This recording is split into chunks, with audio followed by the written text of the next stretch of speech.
All right, a cheers and a salutations. Welcome to Americans Learn. My name is Kit. I'm looking a little bit cat fancy today. I got some stuff I got to do today, but nonetheless, since it's All Hallows Eve, or going to be close to it, I figured we had some little horror coming our way. So run, run, run as fast as you can. Who is the Grinning Man, and why is he so plaid? Okay, I didn't make that rhyme. But anyways, my name's Kit. This is Americans Learn. Please be sure to like, comment, share, and subscribe, and hit that ring bell notification. That way all of you are made aware we upload new content. You guessed it, upon our YouTube channel. And today, we got ourselves a fun video to check out. It is titled none other than Who is the Grinning Man from Bedtime Stories. So grab some hot cocoa. Stay snuggled up in your bed. Keep your head on a swivel, because the Grinning Man is here.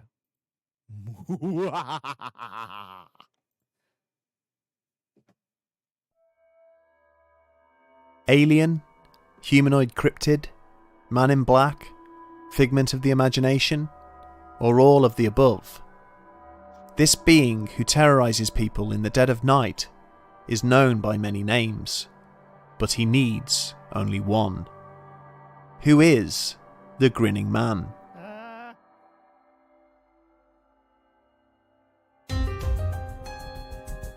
Okay, cool. Aliens, like an X-Files kind of opening. Conspiracies. Oh, look at that. Cryptids. Strange tales.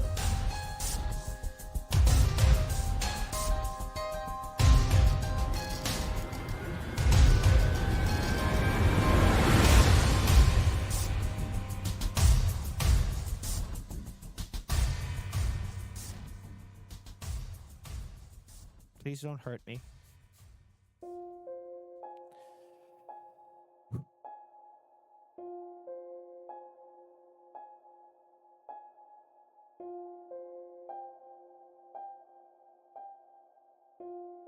Cast your mind back to your childhood, a time when life was a curious mix of innocence, hijinks and promise, when each day was a new adventure, when there was no limit to your curiosity, energy or imagination, when weekends brought you pocket money, scraped knees brought you tears, and darkness, all manner of foreboding.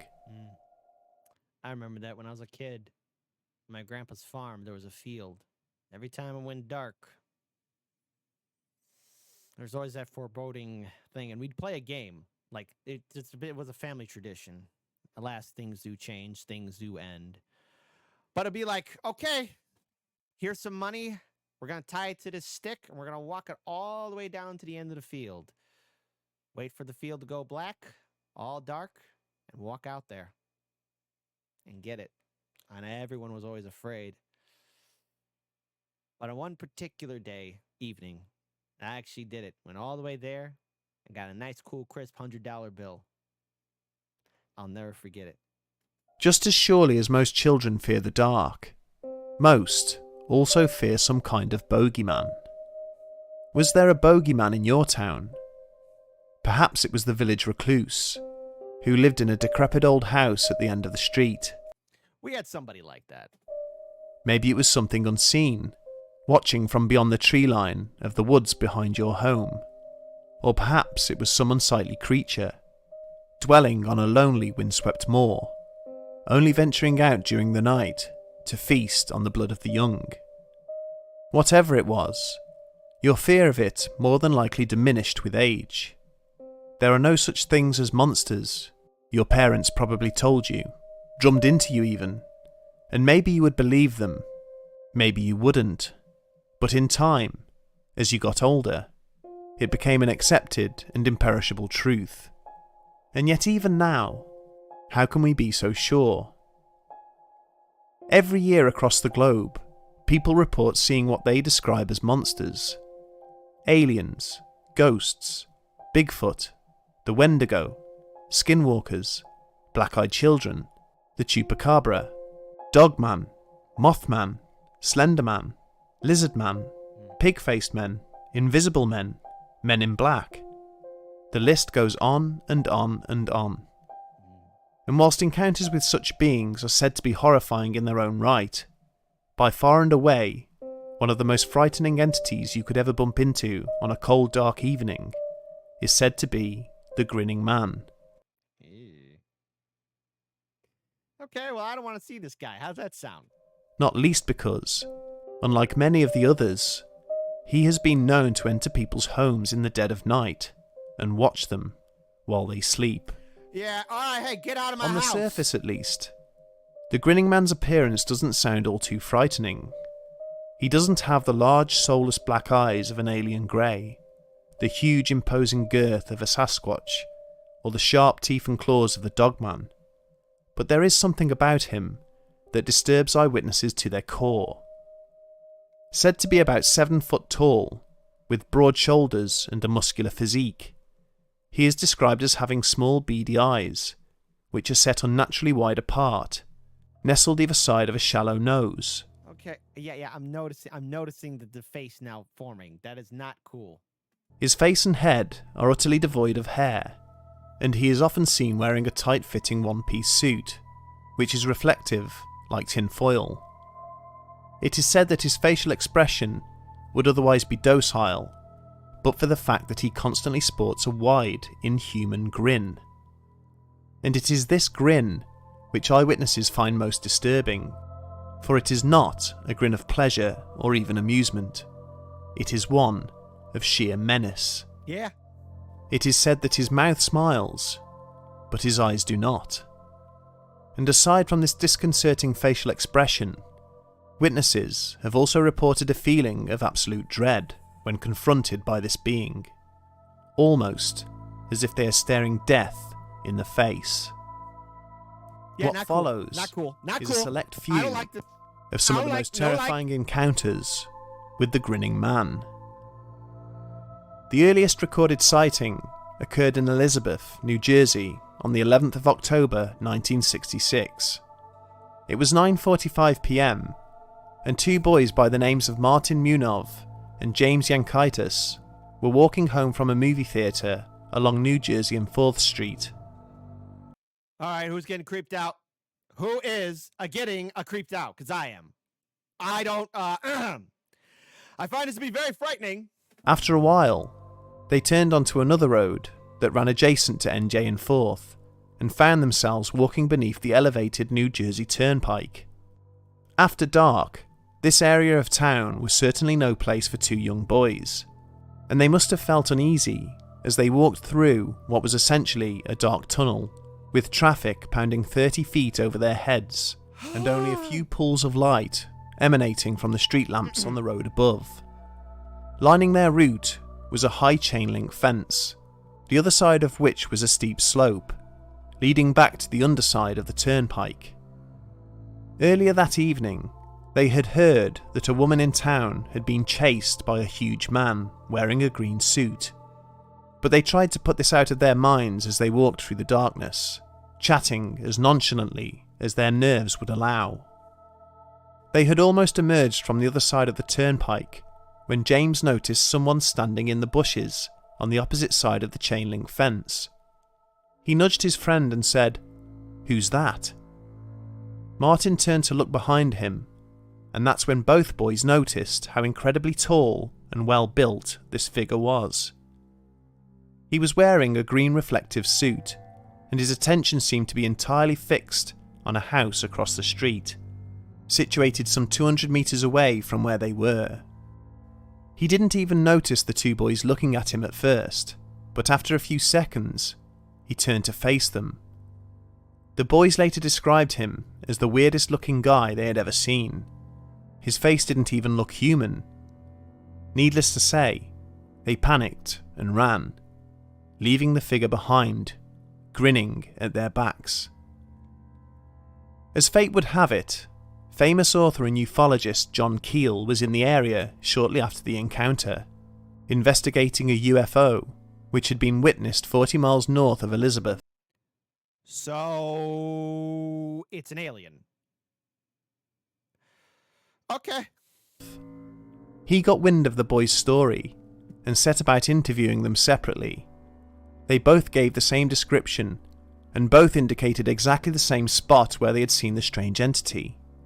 And because the aforementioned UFO sighting had occurred on the very same evening, it wouldn't be long before conclusions were drawn pertaining to the Grinning Man's otherworldly origins.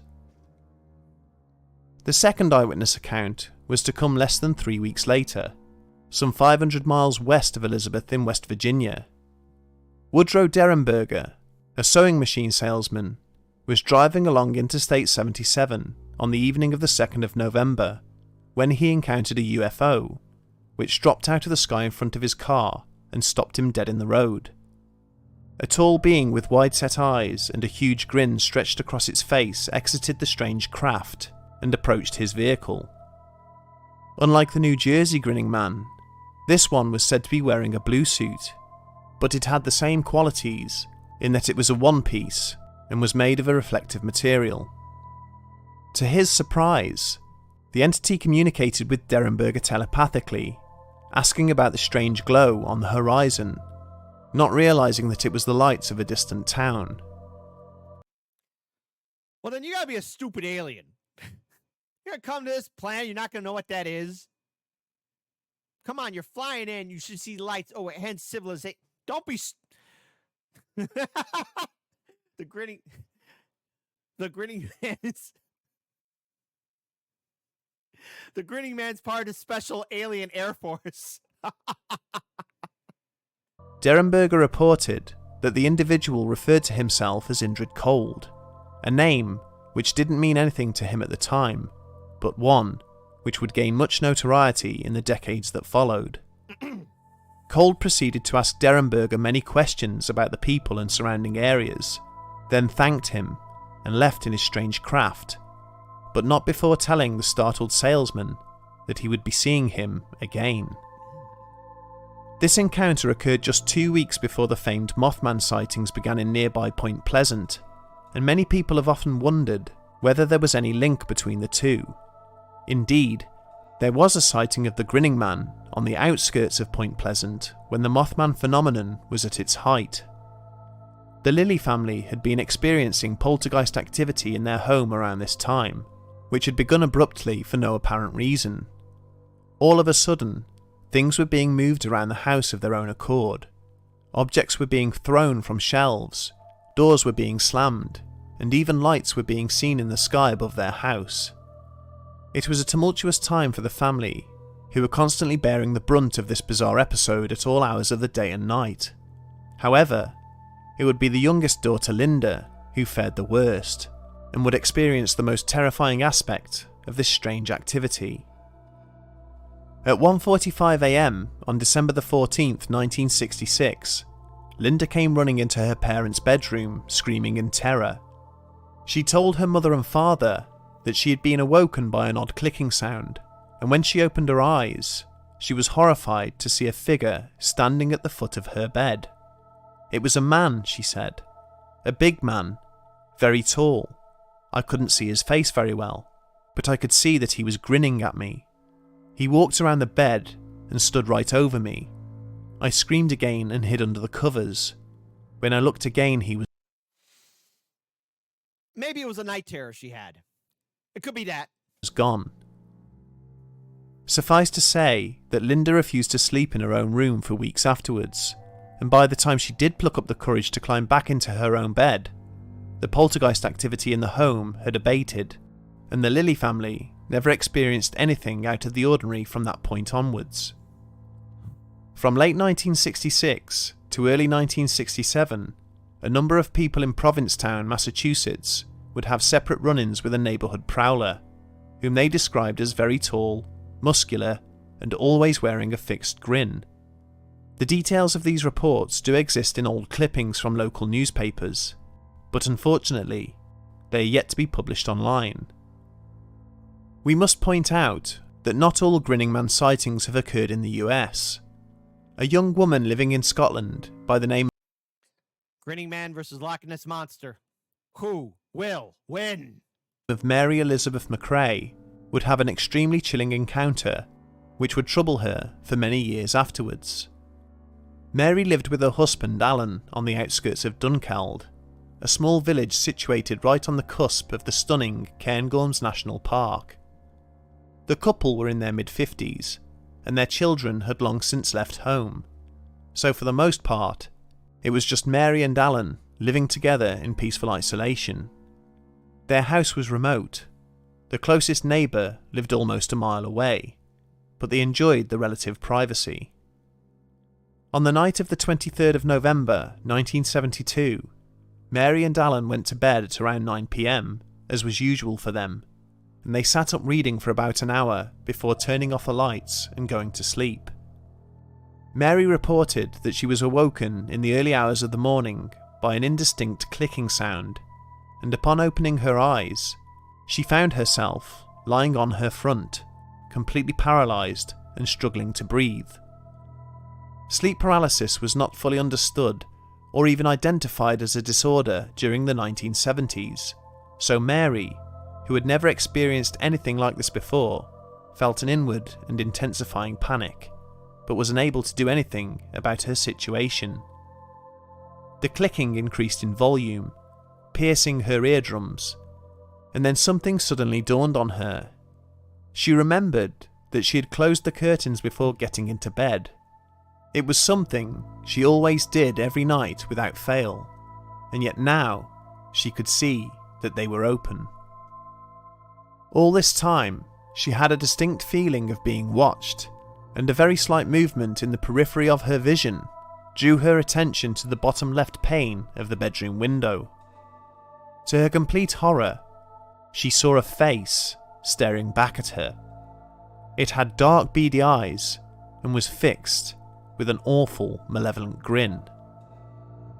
As she stared back, she felt herself becoming transfixed, unable to avert her gaze. She then felt her whole body lift off the bed and slowly float towards the face. In her panic, she tried to scream out, but no sound came from her mouth, and she was unable to move. She was not to know what happened next, as she blacked out, and when she awoke the next morning, she was suffering from a terrible headache, which did not ease for almost a week afterwards. She also noticed that the curtains were still open, a fact which cast doubt on any notion in later years that she had simply experienced a bout of sleep paralysis. Mary passed away in 2013 at the age of 94, but the memory of what she saw that night stayed with her until the day she died. Taking all of these accounts into consideration, what are we to make of this phenomenon? Just who on earth is the Grinning Man? Or rather, what is he? Well, if he's an alien, he's a dumb alien. Maybe he's just like, "Hi, how are you?" That kind of stuff, you know? Maybe. I don't want to know. Is there more than one of him? Or is he a single entity who chooses to terrorise unsuspecting individuals for no apparent reason? There are a number of conflicting accounts regarding his identity, and whilst all eyewitnesses describe him in a similar fashion, the situations in which he has been seen vary significantly. For example, some people who have encountered the famed Men in Black have described them as having inhuman features, as well as sporting malevolent grins. Others who claim to have been abducted by aliens have also reported seeing a grinning man during their experience. He's their special friend. The Grinning Man's just an idiot alien. Indeed, the clicking sounds heard in both the Linda Lilly and Mary McRae encounters are commonly reported in many alien abduction cases, and some abductees have even mentioned the name of Indrid Cold, the name stated to Woodrow Derenberger during his experience. One such encounter occurred in Italy in December of 1979, when a man by the name of Pier Zanfretta, who allegedly had a history of being abducted by a race of reptilian aliens, claimed to have been contacted by a grinning man shortly before being taken aboard a UFO. He said that this man referred to himself as none other than Indrid Cold. Throughout the late 60s and early 70s, Woodrow Derenberger would go on to state that he was visited many more times by the same Indrid Cold he had met on that cold dark night back in 1966. He would also claim to have been visited by two other grinning men who went by the names of Demo Hassan and Carl Ardo. Even his wife testified to meeting these beings, and she believed their agenda was evil. Sadly, she and Derenberger divorced shortly after these encounters. Oh, come on. The family that's abducted together stays together. Right? Finally, there is the connection with the Mothman, which many people believe was itself an extraterrestrial being. Some fringe theorists have even presented a theory that the Grinning Man, Indrid Cold, and the Mothman were all one and the same, a member of the same race of shape-shifting aliens, who in fact walk among us and even pose as government officials in the form of MIBs. But is this perhaps a stretch too far? After all, if we are to look at these accounts with a critical eye, we must point out that at least the first 3 reported sightings of the Grinning Man begin and end with John Keel. He was the first to write about them in his books, and would have applied his own biases and taken his own artistic liberties. Even the Mothman sightings were further borne out and brought to international attention by him. Perhaps these encounters were embellished and made out to be more bizarre than they actually were, and it would therefore be reasonable to assume that any eyewitness accounts since then are purely copycat fabrications. Of course, this is all speculation, and it is rather uncanny how all physical descriptions of this being are inherently similar, and interesting how these sightings always seem to occur around the same time of year, between winter and spring. Could it be that the Grinning Man, whomever he is, seems to prefer colder seasons? No pun intended, of course, on his alleged last name. Cold. The fact remains that whether we believe it or not, the Grinning Man phenomenon is here to stay, with more and more encounters being reported with each passing year. And if you ever find yourself walking alone at night, or even sleeping soundly in your own bed, pray you never come face to face with a tall man who wears a fixed grin and who calls himself Cold. Okay. Well, that's gonna replace the whale in my nightmare for some time. What are your thoughts on the Grinning Man? And is this the kind of content